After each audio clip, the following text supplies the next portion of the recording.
nuestra televisión autonómica es un servicio público y queremos que siga siendo un servicio público.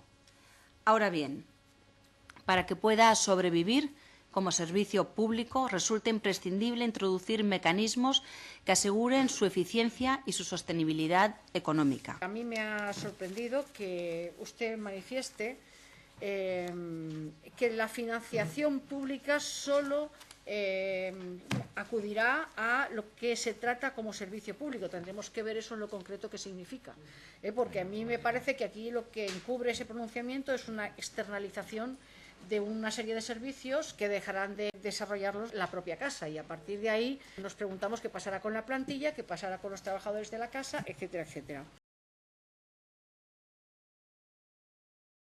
Desde el Consell ofrecemos 8 bases para el consenso. Unas bases que se concretarán en un documento del que les daremos traslado a los distintos grupos parlamentarios hoy mismo, esta misma tarde, pero que yo voy a tratar de exponer aquí en esta comparecencia, como me han pedido los grupos de la oposición.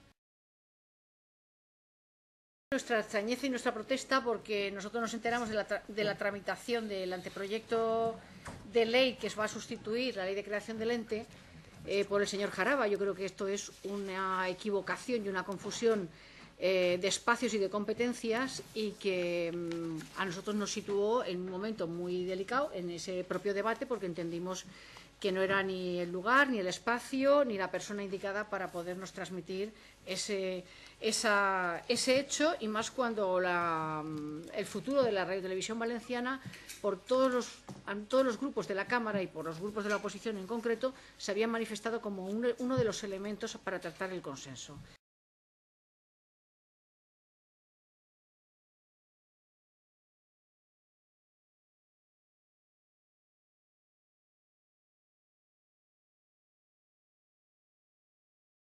Yo entiendo que ustedes tengan que presentar, y nosotros también lo haríamos, pues un proyecto que compagine la rentabilidad social y la viabilidad económica. ¿Pero eso qué significa?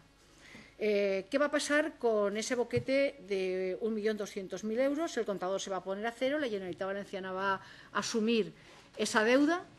Nosotros pedimos en su momento que ese contador se pudiera a cero y si la Generalitat lo asumiera, pero no sabemos qué va a pasar.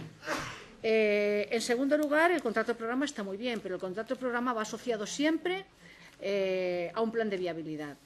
Y a nosotros nos preocupa que ese plan de viabilidad pase en estos momentos por un expediente de regulación y que los trabajadores paguen una nefasta gestión por parte de los propios directivos de la Radio Televisión Pública Valenciana, que han usado la Radio Televisión Valenciana, permítame que se lo diga así, como el modelo en marcha. Ahí se ha dilapidado dinero, ahí se han dado en lo concreto unas vinculaciones con las tramas corruptas Gürtel evidentes, y ahí tenemos un debate sobre que no sabemos todavía qué es lo que pasó con la visita del Papa y los gastos que entre otras cosas, que en un momento dado se pudieran haber generado.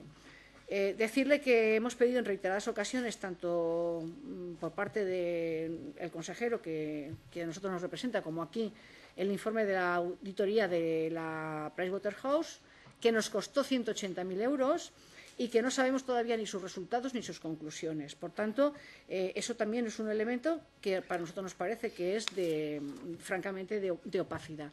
Y luego decirle que nosotros hemos observado que hay una contradicción en el capítulo 1.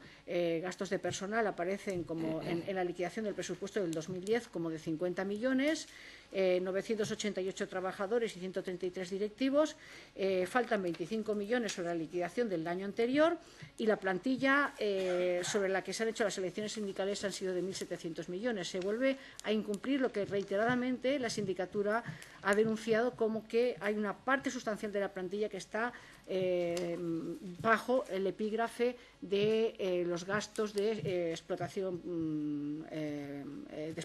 de la producción, ¿no? Yo mucho me temo que si ustedes pretenden, yo quiero que digan si va a haber un ajuste de plantillas, esto se haga sobre la base de los trabajadores que están situados con los contratos de obra y servicio, porque son los interinos y porque son gente que tiene mayor precariedad.